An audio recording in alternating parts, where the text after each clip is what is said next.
in 2021, I did a review of the first SpongeBob spin-off series, Kamp Koral. It was a series that I considered bad, but I decided to go ahead and say that it was bad for now. I ended up getting majorly sidetracked after I reviewed the show when it was brand new, from things like me focusing on shows like Power Players, Code Lyoko, and Kappa Mikey, to me getting burned out constantly and being overwhelmed, to the multiple hiatuses that this show in specific was given. Needless to say, I had bigger fish to fry than constantly keeping up with this show, because me being someone who does have memory problems, I didn't want to forget about any crucial elements from the shows that I was already reviewing / taking notes on, and I didn't want to sidetrack heavily in order to catch up on another series. And since by the time that this video is being scripted and or being put out, I might as well do this review. With this show officially being done now, I can give my final judgment on what I think of this show. Looking back at my original review on this series, it definitely shows its age, not only because at the time,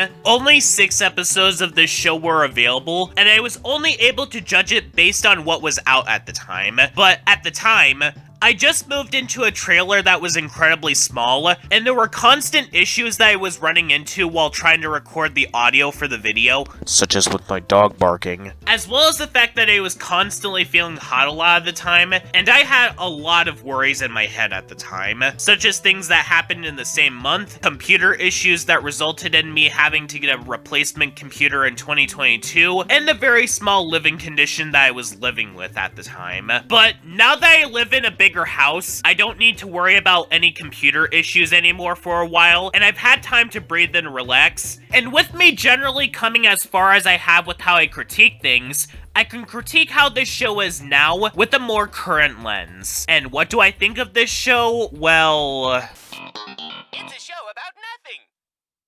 How do we know when it's over? I do. back during my original review on this series, I said that Kamp Koral is a series that I barely have anything to talk about because it hardly has anything of substance, and any and all substance that did happen in this show was how it was as a prequel to the original show. And guess what? The episodes after the 6th episode are no better. There are some episodes that I do like, admittedly, and so far in Sean's network reviews, I stumbled upon a ton of shows that are worse and more frustrating, so this show is definitely not top 10 worst shows I reviewed material, but there is literally nothing new that I could say about this show than what I brought up back during my original review. Episodes 7 through 13, I did at least have something interesting to bring up about the show, but even then, there are things that aren't even unique to this show in particular. To recap, this show revolves around a young version of SpongeBob going to summer camp with younger versions of other SpongeBob characters, and that's literally all we get. Like, I understand that the original series had a very basic plot as well, that was basically a vehicle for the show to tell jokes, but like, there was something there in order to show the heart of the series and, you know, connect with the characters, like having SpongeBob work at the Krusty Krab, for example. Kamp Koral is literally the original show set in a summer camp, but you take away the heart and flavor that the original show had, and just do nothing as a result. The best way to sum up this show in a nutshell is that it feels like as if they're trying to do their own version of Camp Lazlo, because after all, the original series had similarities to Rocko's Modern Life. Let's do our own version of Camp Lazlo then. But Camp Lazlo at least has memorable characters, and they at least did things to distinct itself from Joe Murray's previous series. This show just wants to be in a summer camp because I don't know. It feels more like an obligation that they had to meet rather than something that they wanted to do. So they just threw something random together. And it really shows because the first major problem that I have with this show is that it's really boring.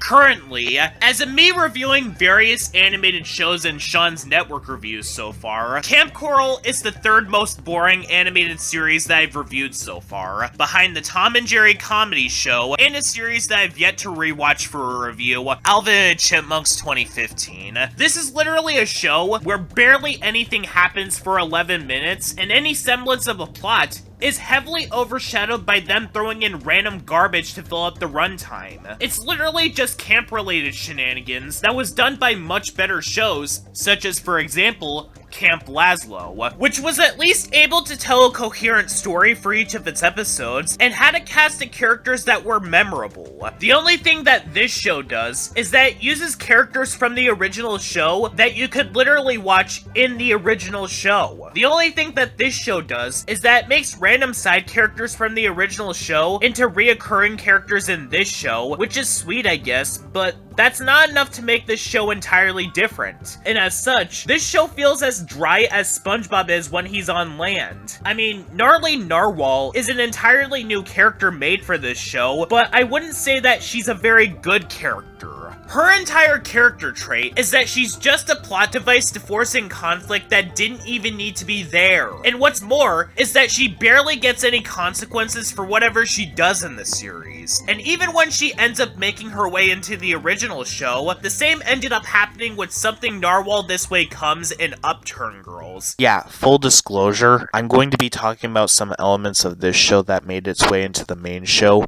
because if episodes of Dexter's Laboratory that involve Dial-M for Monkey and the Justice Friends count as episodes of those shows, I'm gonna discuss episodes of the main series that involve Kamp Koral characters. She does the exact same thing of starting conflict and gets no consequences for it. And in the case of Upturn Girls, she does things that get her and Pearl into trouble, like causing an innocent person to get hurt and ruining a pair of shoes, and she gets no punishment in return. In fact, Pearl flat out condones her actions at the end and insults Lady Upturn. Basically, this episode is the entirety of the lesson taught in Cars 2, but condensed into 11 minutes. It doesn't matter if you're not from the city, you need to be on your best behavior in a new environment. And like I said in my original review on this show, the retcons have not gone away, so there's nothing new to bring up there, though them having the characters breathe underwater just shatters what the original series did to pieces. The original series didn't acknowledge that they were already underwater for a reason, because in essence, that would be them questioning everything else about their world. They don't even do it as some sort of joke in this show, like what Life of Crime did. They outright did it in a straightforward manner, which just flies in the face of what SpongeBob is all about. Speaking of what SpongeBob is supposed to be about, what about the comedy? I gotta ask, what comedy does this show even have? It's just exaggerated faces and characters clumsily bouncing around the screen for 11 minutes. It's exactly what the post-sequel episodes get stereotyped as. This on its own is not inherently a joke. It's just characters doing things, and anything that they do end up doing that is effective, they end up running into the ground to the point where it's just not funny anymore. Squidward getting hit by a loose floorboard everywhere is not inherently funny. At least, not without a setup. And this show seems to put a lot more emphasis on toilet humor than the main show used to. There is a surprising number of jokes that involve diapers, as well as the outhouse. If the Patrick Star Show is the franchise's substitute for making more weird and out there episodes than the main show, then Kamp Koral is the franchise's home for the gross out jokes. I can tell that this show is written by an entirely separate team than the main show and the Patrick Star Show, because while this show was still ongoing, there were episodes of the main show and even the Patrick Star Show that were able to get a laugh out of me. Nothing is able to beat the first 3 seasons in regards to comedy, but something that the recent seasons excel at is that it's able to do visual jokes and slapstick very well. Ain't That the Tooth and Hot Cross Nuts are some of my favorite episodes in the recent seasons because of how they excelled at doing slapstick and adult jokes, especially the former, because unlike Kamp Koral, it actually does set up well to ensure that its jokes land. With Kamp Koral, I can't tell if it's even trying to be funny most of the time, though that might be because of how visually dull this series is. Speaking of which, I've gone on record saying that the animation in Kamp Koral is uncanny and inconsistent a lot of the time, but in watching the rest of the series in preparations for this review, I found another major problem with this show. This series has a very similar problem as Teen Titans Go. By the way, you know who you are. Before you decide to whisper, overdone topic, I'm only bringing up Teen Titans Go as an example and an example only. Not in the sense that the animation itself is similar. That would be comparing apples to oranges at that point. The problem that this show has in regards to its animation is that whenever the series doesn't look incredibly unpolished or horrifying, the animation in this series is just so bland. And the culprit of the problem in particular is with the backgrounds. The best way to sum up how dull that Kamp Koral, the location, is in this show is that this is straight up not a summer camp. Toll Drama Island, a show that was more about competition than camping, has a camp that looks more close to a camp than the one in this show. To describe the issue with the camp in this show looks like what happened in the Camp Lazlo episode Dirt Nappers, when Samson tried to clean the dirt all around Camp Kidney. He leaves a barren wasteland of nothing but dryness. In other words, the summer camp in this show is freaking boring. It barely resembles a camp at all.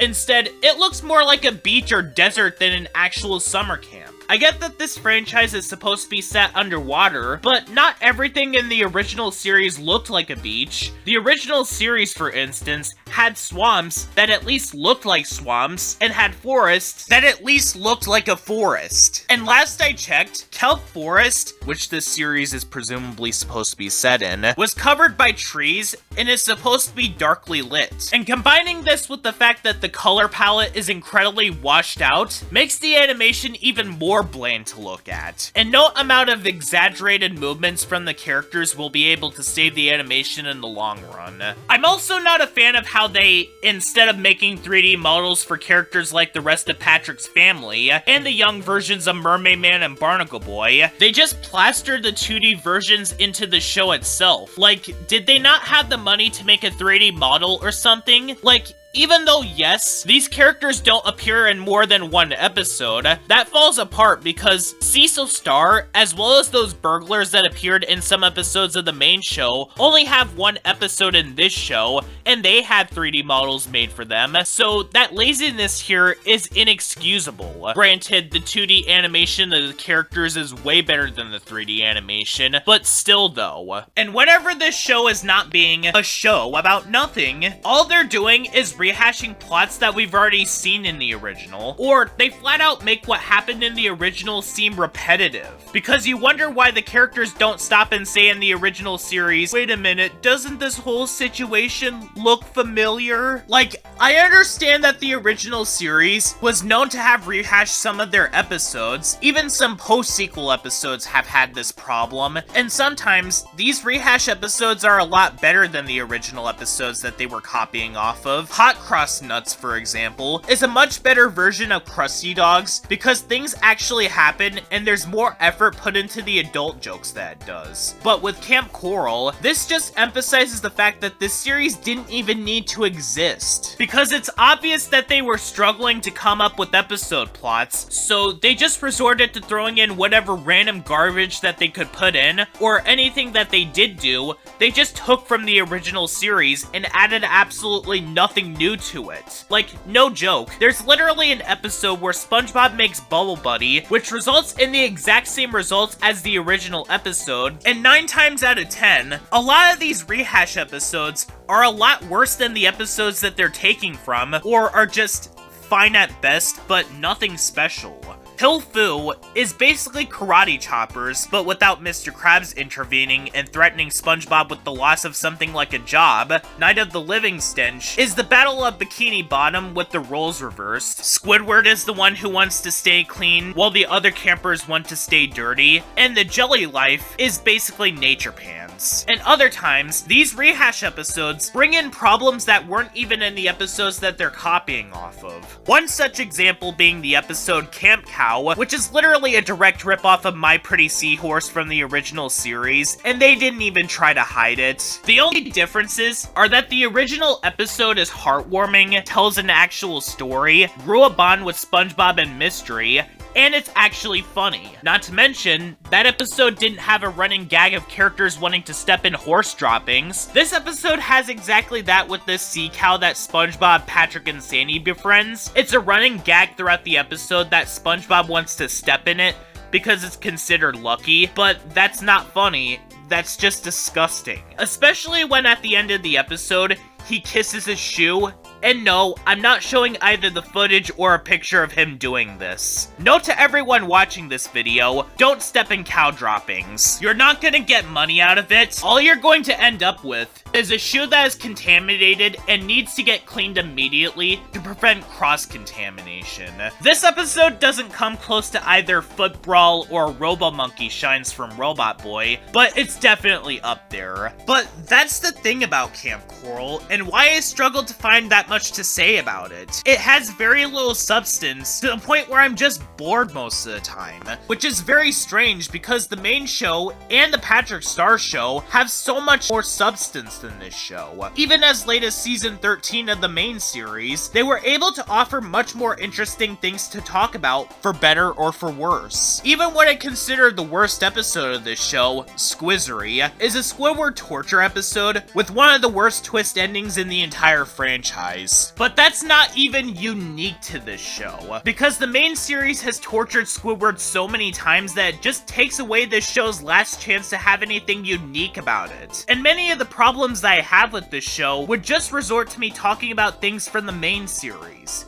This show even ends badly, starting off the series finale with camp being over, with the rest of the episode having SpongeBob and Patrick being left behind as they goof around for 22 minutes, then needing to stop these burglars, then SpongeBob and Patrick being taken back home on the bus at the end of the episode. Like, there is a plotline with SpongeBob finally trying to catch a jellyfish, but the episode has all of this buried within the storyline of these burglars hiding the golden jewelry they stole in pies. So, instead of ending the show with a heartfelt goodbye to the camp, they ended the series with the Mr. Krabs is cheap joke, where he deliberately tries to make Patrick throw up in a bag of money, because he ends up puking out the golden jewelry that he ate. Because if Camp Lazlo has to have a very bad ending with summer being over, this show has to have a bad one as well. And since I don't have any plans on doing a review on the following thing I'm gonna talk about, and since it's technically a Kamp Koral reunion episode, I might as well talk about the Kreepaway Camp special from the main series. The episode was advertised in August of 2024, and Nickelodeon was hyping this episode up to the point of giving us a preview of what it had in store. I decided to go ahead and give it a watch when it came out, and I gotta say, I was absolutely disappointed with this episode. Not because of any sort of bias that I have with Kamp Koral. I mean, I'm able to separate any show that I don't like when being combined with the show that I like. For example, I still love the OKKO episode, Crossover Nexus, despite the fact that I don't like Teen Titans Go or Ben 10 2017.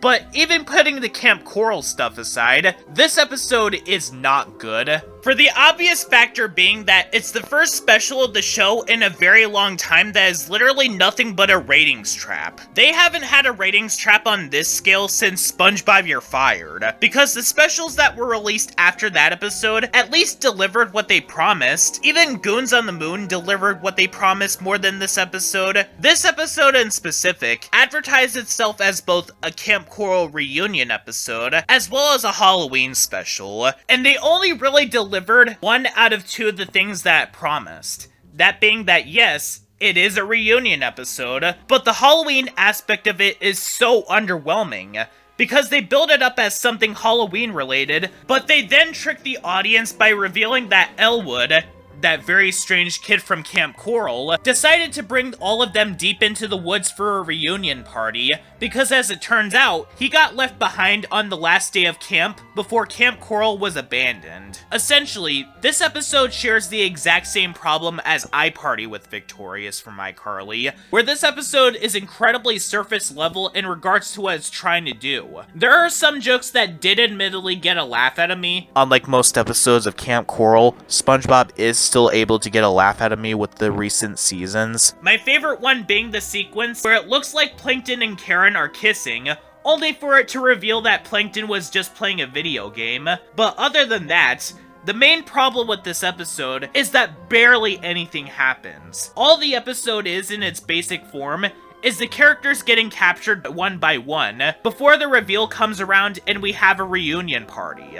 And when the episode came to an end when I first watched it, I was thinking to myself, wait, That's it? Before I immediately thought about the decision of what rating I'd give this episode. Admittedly, Season 14 was a very weak season, definitely the weakest of the post-sequel seasons of the main series, and out of every episode that came out of that season, while this episode is not the worst of them all, to me, those choices go to Sponge Chovy, Don't Make Me Laugh, Bassword, and Squidiot Box. This episode is easily the most disappointing out of all of them.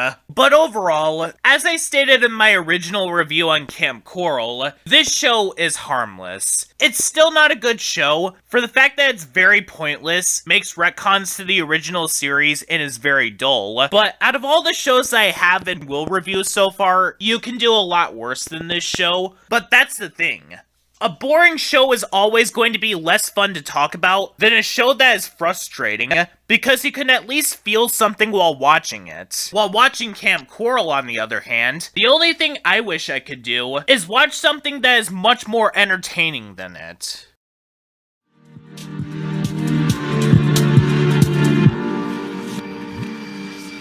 Everything